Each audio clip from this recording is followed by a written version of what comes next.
I'd like to go back to your data issue because I need to basically warn you. You're not going to find that reliable indicator of solution. I read all the same stuff you do, and I get the same impression you have. I have certain sources which I find more reputable or less reputable. I run with the World Bank. I have 3 people monitoring the economy daily. We write estimates and forecasts. And what I ended up knowing was I know where the weaknesses are and the problems are. I know what to look at, but I still have to look at a lot. I'll give you one simple example. You really are not going to be able to tell what's happening in the short term, but you can tell what's happening in the medium and long term. China's GDP statistic growth numbers, for example. When the economy is going down, the numbers overstate the reality.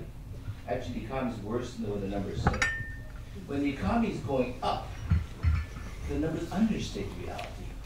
The economy is actually doing better than what the numbers say. Now, if you look at a 5 to 10 year cycle where China's been doing reasonably well, you'll find, and it'll happen every 10 years when they redo it, they'll redo everything up. The economy was actually larger than what the numbers said because they had more up cycles than down, right? Now you get into a different phase where there's going to be as many down as up, or maybe even the bias will be down, so the actual numbers out there are going to overstate the reality. And it's the way they collect the statistics. The same thing when I was showing those consumption investment numbers, there are biases in the way they make those estimates, which no one actually gets into. But if you got into it, you would suddenly realize that consumption ratio share of GDP at 35% is not actually 35%, it's more like 50 compared to other countries. And then you have to realize, well, they're investing 45% of GDP is too much. But then you say to yourself, well, 30 years ago, they're investing 38% of GDP even before they started investing. Okay, you know, you go back to 1980, totally broke economy, whatever it is going on, they're investing 38% of GDP. Okay, there's so big bias, and yet people then say, well, you overinvest or you underconsume. I don't have 4 slides, but I could explain to you exactly how you got this. They get to 35%, and then basically turn your whole mind around between the idea that consumption is being repressed and convince you that, in fact, that consumption is actually quite strong. Okay. Now, like currently right now, the big issue is that they have not bottomed out on the inventory, excess inventory stock, the legacy of the double-digit growth of 2010. Okay. Until they bottom out that inventory stock, I don't see the turning point. Right now, people think they turn or not turn. I don't think so. I think it's another month or 2, but I think it will happen. But none of these things are going to be reassuring because it's not like you're going to get the answer very easily. Well, you know, on what you said about sort of the GDP versus consumption ratio, I guess consumption's been strong, but GDP has also been growing so fast. So right. Percentage just doesn't seem to be going up. But then on one chart where we put up all these other countries' right. ratios, there was an inflection point where countries like South Korea, Taiwan started to go the other way. Correct. Was there a particular event or something that triggered that inflection? I write an article on this. Korea,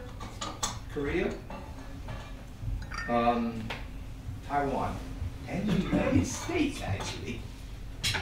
That inflection point all occurred at the same per capita income level, $6,500 in real prices, which happens to be what China's per capita income is today, except this is nominal.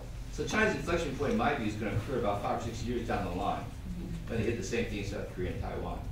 But if I give you a very simple explanation of why this consumption GDP is declining, and therefore, but not as a good thing rather than a bad thing. It's a very simple point, but I'm surprised that the analysts never pick it up. In China today, you have farmers in the West, or the central portions, producing in agriculture. Let's say they sell $1,000 of rice. And you ask, how much does the worker get? The answer, he gets, let's say, 990%. Because it's very labor intensive, okay? And then out of that $900, let's say, consume $700. So you have GDP agriculture 1,000, consumption is 700, 70%, very high actually. That guy goes to Shenzhen and works for Foxconn Apple. Apple offers him a salary of 3,000. He was only making 900 or 1,000 before. He's quite deliriously happy. So he gets paid 3,000. He saves 1,000. He consumes 2,000. So he's incredibly happy. His consumption is doubled or tripled, right? Now, Apple's hired this guy for $3,000. It produces the iPods worth $10,000. The other $7,000 investment, profit margins, everything else. Okay? So this guy now works for Apple. His consumption is $2,000 out of $10,000.